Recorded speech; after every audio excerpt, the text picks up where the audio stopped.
Saya bekerja di PT Master sudah 24 tahun dan saya di bagian packing. Selama bekerja di PT Master, saya merasa nyaman dan perusahaan pun memberikan upah sesuai dengan keputusan gubernur. Nama saya Yuliati, saya bekerja di PT Master hampir 19 tahun. Posisi saya ada di bagian marketing, di customer care, admin untuk melayani customer yang ingin membeli dan order label di PT Master.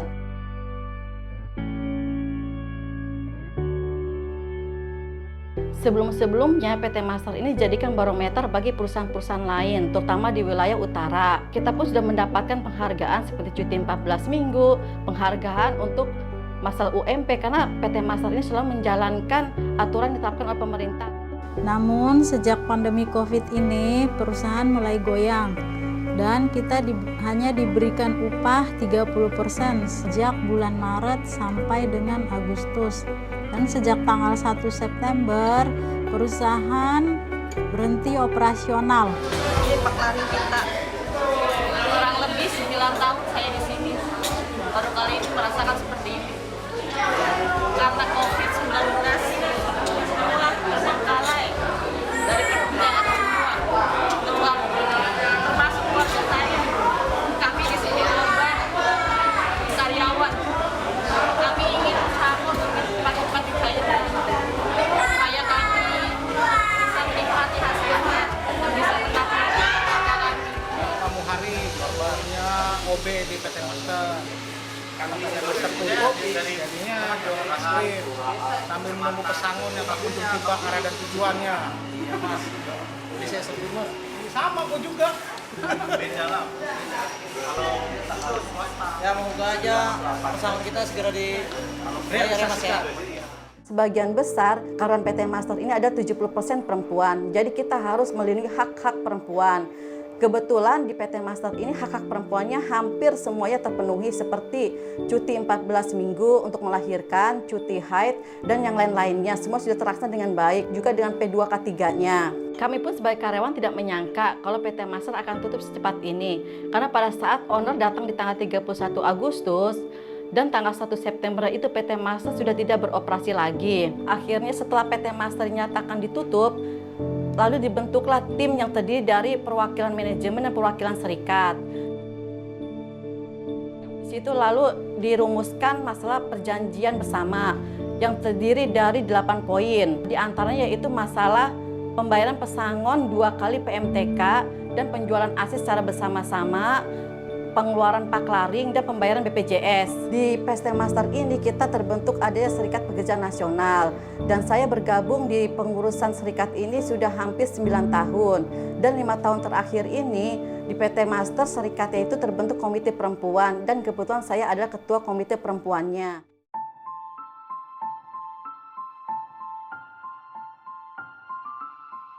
Di bulan April, karyawan hanya dipekerjakan dalam seminggu yaitu 4 hari kerja, 2 hari off. Tapi kita masih dibayarkan gaji dengan full yaitu 100%. Di 1 Mei, semua karyawan kita dirumahkan. Kita dibayar dengan gaji 30%. Tapi ada sekitar 70 karyawan itu yang dipekerjakan untuk menghabisi sisa-sisa order sebelumnya.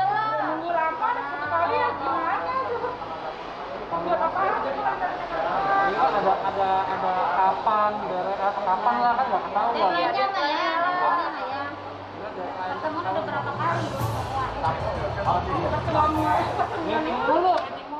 Di bulan Juni kita sudah mulai aktif kerja kembali, tapi itu pun hanya sebagian. Bagi yang masuk bekerja itu ditambahkan gaji 128 per harinya. Gaji 30% itu plus tambahan bagi yang pekerja 128 per hari itu berlaku sampai di akhir Juli. Dan pada akhir Juli pun kita melakukan pertemuan dengan owner di PT Master ini yang selama ini dari bulan April sampai bulan Juli itu owner tidak pernah datang ke PT Master. Akhirnya baru pertama kali setelah pandemi itu kita bisa dari serikat bertemu dengan owner di akhir Juli.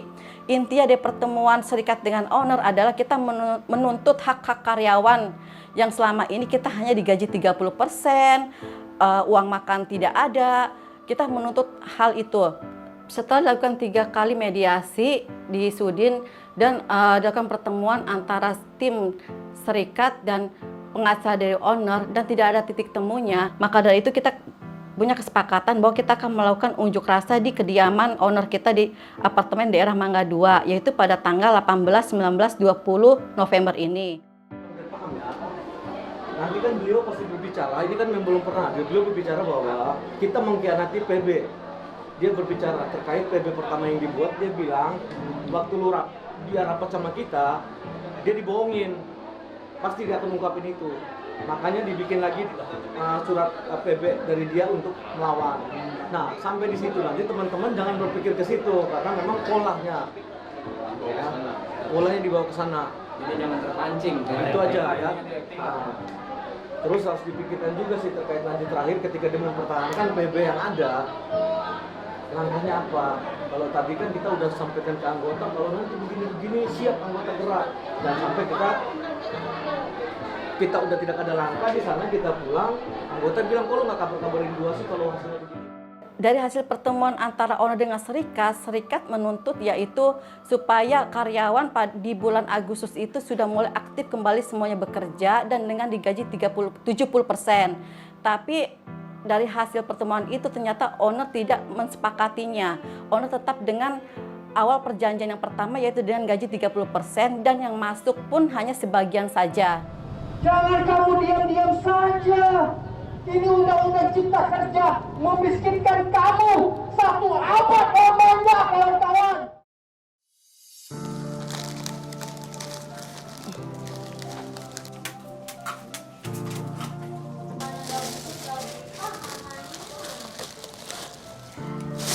Besok begitu.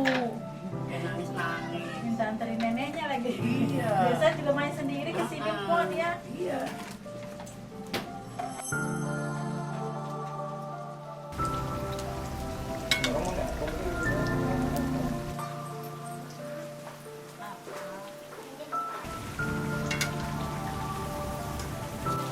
Pak pisang gorengnya? Iya.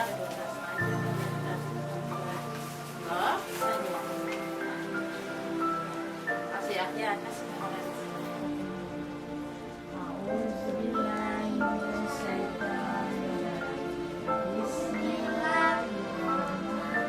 Sejak saya di PHK, saya dagang kecil-kecilan, dagang mie instan, goreng-gorengan, es, kopi. Saya seorang single parent, harus menghidupi ketiga anak saya, biaya sekolahnya, hari-harinya. Dampak dari PHK ini sangat besar sekali bagi kami, yaitu sebagai kepala keluarga misalnya, dia tidak bisa membayar kontrakan sehingga harus usir dari kontrakannya. Ada yang sampai sakit kena stroke, dan ada juga untuk bagi pekerja perempuan itu mereka pada berdagang. Pada saat kondisi seperti pandemi ini, berdagang saat ini ada lagi lesu. Belum tentu apa yang mereka jual pada hari itu bisa habis terjual semua.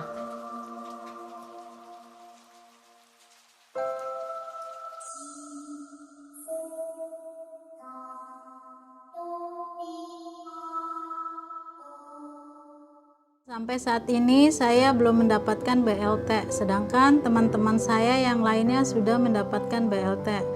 Teman-teman serikat pun sudah berusaha memverifikasi ulang data-data ke Kemenaker bagi yang belum mendapatkan BLT. Petangan Mama cair, nanti Deli mau minta mainan. Iya. Kami berharap pemerintah menindaklanjuti permasalahan ini, karena hal ini tidak terjadi PT Master saja. Di KBN Cakung pun perusahaan-perusahaan yang mengalami PHK banyak terjadi seperti ini, yaitu karyawan belum dibayar pesangonnya. Ini pak larin saya yang sudah saya ambil. Di sini tertulis sejak terhitung tanggal 1 September 2020 perusahaan menghentikan operasionalnya. Saya berharap kepada perusahaan mudah-mudahan secepatnya memberikan hak-hak saya ataupun pesangon saya karena saya sangat membutuhkannya di saat pandemi seperti ini. Saya berharap sekali kepada perusahaan mudah-mudahan bisa memberikan hak-hak kami sebagai karyawan, ex-karyawan master.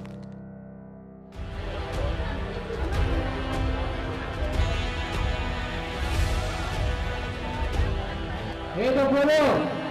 Hidup buruh! Secara garis besar, poinnya seperti yang saya sosialisasi di hari Minggu yang lalu, aset ini tidak akan dijual kecuali kita sepakat dulu dengan satu PMTK. Ya. Satu PMTK sepakat kita tolak. Mungkin saya minta tolong sama anak-anak ini ya yang pada berjuang. Ayo kita rame-rame berjuang sampai titik akhir. Jadi pertemuan hari ini sebenarnya ingin menagih kondisi permasalahan yang sudah masuk 3 bulan tidak berujung penyelesaian. Terkait 400 lebih pekerja yang ada di PT Master, semenjak tutup 1 September, mereka ini belum dibayarkan pesangonnya. Ya.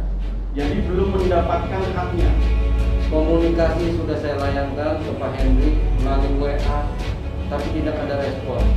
Sama sekali tidak ada respon. Kita minta ketemu, tidak ada respon. Bahkan melalui tim manajemennya ataupun tim yang sudah dibentuk tadi, selalu juga tidak ada respon. Kami berharap dari awal ada niat baik, kita sama-sama duduk bareng. Bahkan kami mempertanyakan pekerja, ex-pekerja yang sudah meninggal, hak-haknya pun sampai hari ini sama sekali tidak dibayar. Permintaan kita bawa masing-masing. Kita patungan, kita ngemis-ngemis anggota. Ternyata seperti itu kita memang. Buat minum aja, minum aqua, kita harus share ke anggota. Kita kurang minum loh. Saya nggak bisa tutupin keadaan itu yang terjadi sekarang di PT Master. Apa ada pedulinya dari kepala-kepala? Tentang S1 nggak ada. Kita semua anggota boleh nge-grab, habis nge-grab apa sedikit, bawa aqua sedus, bawa gado-gado sebungkus, bawa beras 5 kilo. Itu yang kita terima saat ini. Saya punya bicara yang pertama sama pengacara saya sama. Saya nggak bilang katanya saya nggak mau bayar, bukan. Saya mau bayar TMK 1 sekali. Bayar. Ayo jual, kita jual. Saya nggak mau bilang saya nggak mau bayar. Saya mau bayar. Kondisinya sudah makin menguat. Karena sudah tidak mau berbicara lagi Pak Buku terhadap kita, sehingga menggunakan kuasa hukum. Udah bicara sama Abdul di WA. Dia bilang sesuai aja Pak dengan PB. Kuasa hukum sendiri berbicara, Pak Pupu nih Gini Pak, nggak mau ini, maunya 1 kali. Iya memang kejadian pertama kita. Kalau dia mau jual aset saya, Andre boleh tanya, mau beli nggak? Beli silakan. Ayo kita keluar harga, boleh, nggak ada masalah. Ada yang mau beli berapa? Ayo, saya buka harga. Ada yang mau beli berapa? Ayo, terkait ada yang mau beli gitu, kalah. Ayo ya Pak Koko, kok saya yang ditolong? Tolong ya, tolong. Ngomong saya nggak ngomong Pak. Kok Bapak sekarang begini? Sebelum nunjuk dulu Pak. Ya. Yang nunjuk dulu siapa? Apa yang nunjuk duluan? Bapak yang nunjuk. Pak Kiai tenang aja kalau udah bicara. Di mana kami waktu KBM bermasalah lahan? Posisi di mana kami? Saya tanya sama Bapak. Jujur-jujuran Pak. Siapa yang bisa menemui pihak 16 perusahaan sampai ke Pokja 4 kalau bukan melalui kami? Jujur-jujuran Pak. Siapa yang tidak mendukung? Siapa yang tidak mendukung? Karena di perjanjian bersama kita sepakat di dua PMTK dan kita tetap bertahan di 2 PMTK sampai titik darah penghabisan.